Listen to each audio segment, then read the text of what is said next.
In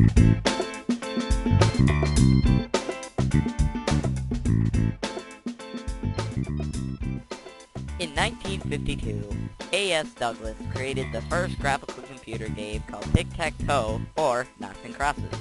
This game was created to test the interaction between humans and computers. In 1958, William Higginbottom created the first actual video game called Tennis for Two. This was made on an oscilloscope, which was usually not meant for video games. In 1962, Steve Russell created the very popular Space War, which was popular in colleges. It was done on an MIT PDP-1 computer. It was very popular throughout college and attracted the attention of a Nolan Bushnell, who will come up later in the series. In 1967, Ralph Baer created his first video game called Chase, or The Brown Box.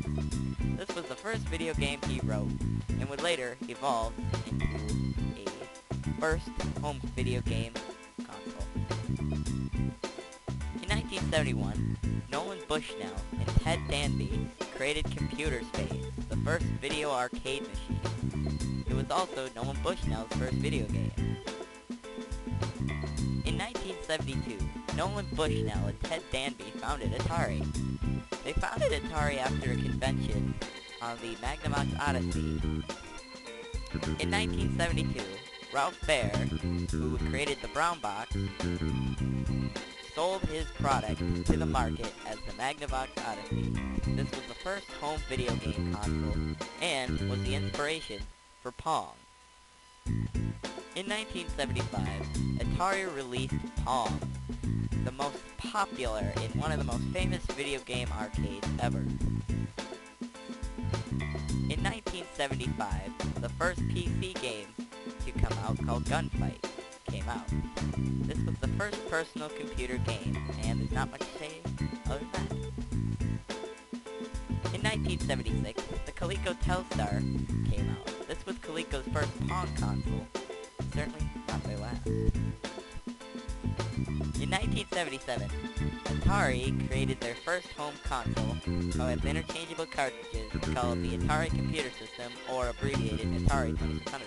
This was Atari's first cartridge-based system and was very famous, and as you can see, the joystick was the very first universal joystick in a video game. In 1978, Midway created Space Invaders. This was the first game to have high scores in it. In 1979, Atari created the video game arcade Astro.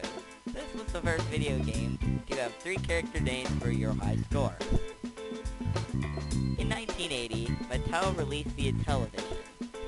Also, Activision became the first third-party game developer for Atari after developers split from Atari and created Activision.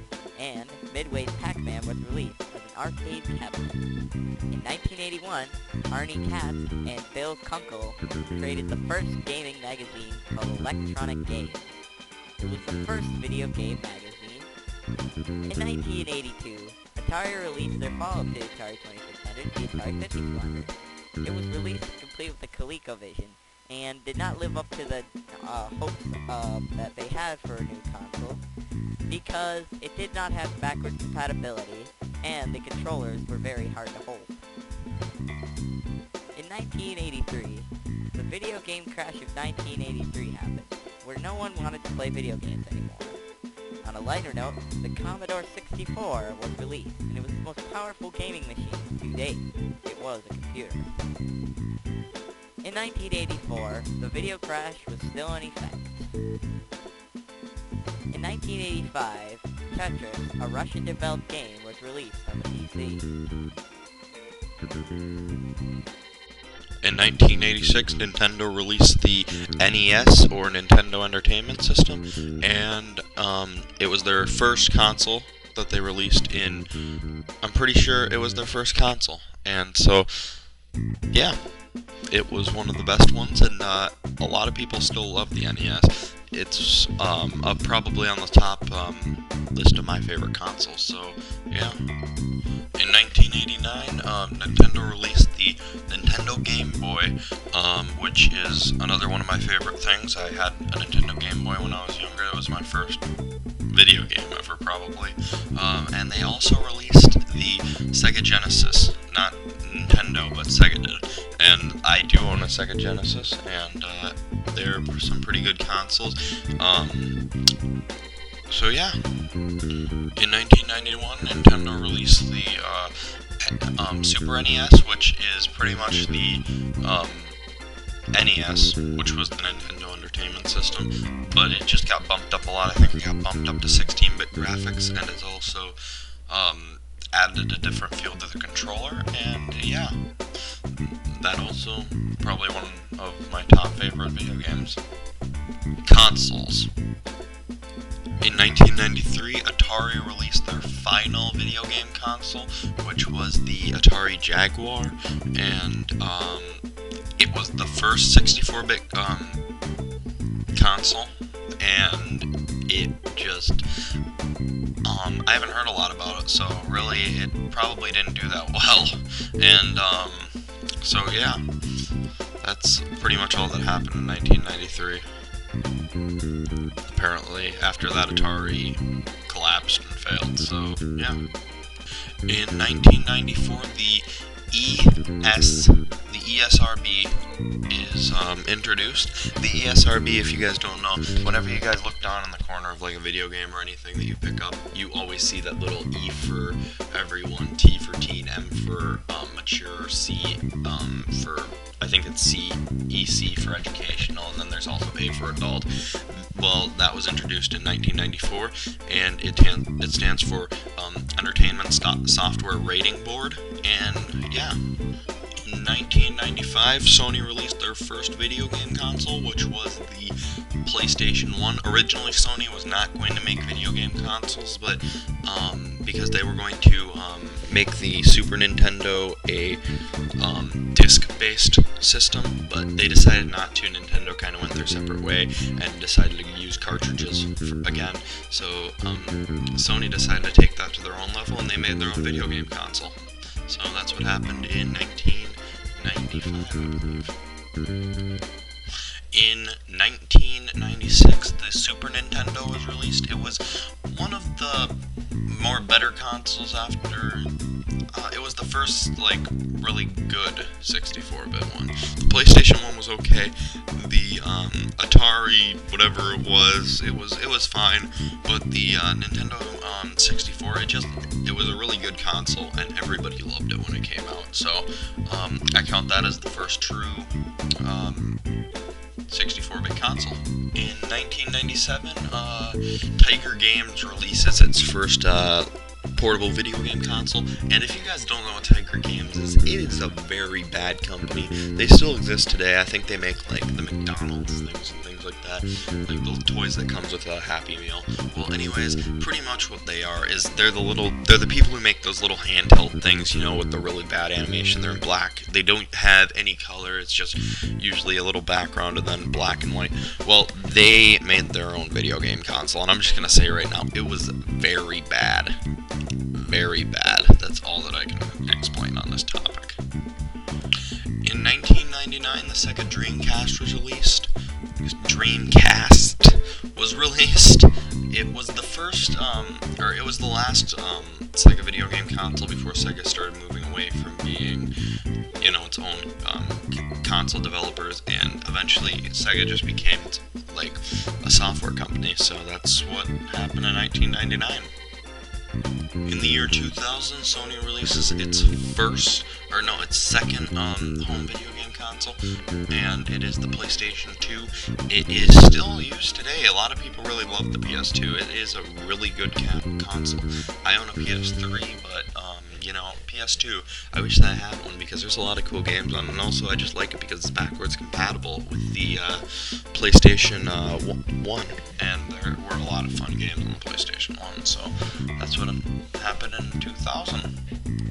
In 2001, Microsoft releases its first home video game console and names it the Xbox, and also Nintendo released the Game Boy Advanced, which came from the original Game Boy, it was in color, and it had a lot nicer look to it. So yeah, that's what happened in 2001. In 2004, Nintendo releases its new thing, which is the Nintendo DS, and it is the first successful touchscreen portable game console. So at this time, that was a really nice thing to have, probably. So yeah, that's what happened in 2004. In 2005, Microsoft released their second video game console, which is called the Xbox 360, and Sony also released the PSP. The PSP is Sony's first handheld system, and the Xbox 360 has come with enhanced graphics and a lot better gameplay. I have one, trust me. In 2006, the Nintendo Wii was released. Now the Wii, it didn't have the best graphics, but it was one of my favorite consoles. And also the PlayStation 3 was released. And the PlayStation 3 isn't a bad console. It's a pretty good console, and I think that they were both pretty nice consoles. Pretty much everybody that I know owns a Wii, and a lot of people that I know own PS3s, so yeah. In 2008, there wasn't anything really that happened with consoles, but with games, Rockstar Games made a Grand Theft Auto 4, and GTA 4 is, I don't know if it's against your beliefs or anything against it, but it is a pretty fun game. I like it, and it came out and it broke sales records for video games at the time. I mean, right now GTA 5's out, and GTA 5 broke sales records over, I don't even know, 3 million copies sold in the first night, something like that. 3 million, 3 billion, I don't remember. But yeah, it was a lot. I think that there was about $3 billion that went into that game anyways, so yeah. That's what happened in 2008. In 2009, Sony released the PlayStation Slim, PlayStation 3 Slim actually, and it was pretty much just supposed to be a slimmed down version of the PS3.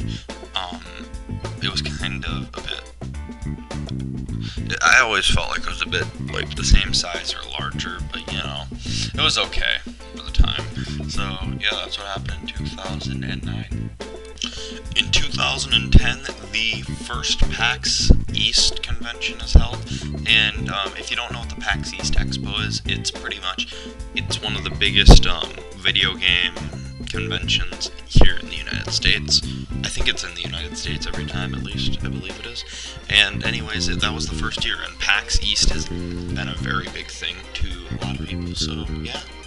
In 2011, Minecraft is released. Just out of beta for, I think it was 2 years in beta, and it was released in 2011. Then also the Nintendo 3DS is released. So 2 pretty big things. I like the Nintendo 3DS. I don't own one, but I like them. And also, I play Minecraft. So yeah.